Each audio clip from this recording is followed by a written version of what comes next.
Hi hello అండి, welcome to our channel. నేనైతే first time అనమాట హైదరాబాద్ వచ్చాక నైట్ టైం ఇలా బయటికి వెళ్ళడం, అసెంబ్లీని చూడడం అనమాట. నాకైతే చూడగానే తాజ్మహల్లా అనిపించింది. డే టైం చూసాను కానీ అంత అబ్జర్వేషన్ రాదు కదండి. నైట్ టైం ఉన్న లైటింగ్ కలర్స్ అబ్జర్వేషన్ రాదు కాబట్టి డే టైం చూస్తే తెలియలేదు, కానీ నైట్ టైం చూస్తే తెలిసింది. నాకు దీని అందం ఏంటో అసలు నాకైతే నిజంగా తాజ్మహల్లా అనిపించిందండి. చాలా బాగా అనిపించింది. ఆపోజిట్లో ఉంటుంది కదా ఇది, దాని పేరు ఏంటో నాకైతే తెలీదు. మీ ఎవరికైనా తెలిస్తే కామెంట్ సెక్షన్లో అయితే చెప్పండి.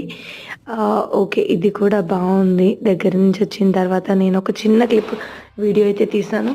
యాక్చువల్గా మేమైతే 10 అవుతుంది. ఎక్కడికి వెళ్తున్నాము అంటే ఇక్కడ చూడొచ్చు మీరు, నీలోఫర్ అనమాట. నీలోఫర్ టీకి చాలా ఫేమస్ అయిన ప్లేస్ అండి. సో మేము ఈ టైంలో ఎందుకు వస్తున్నాము అంటే మా వారు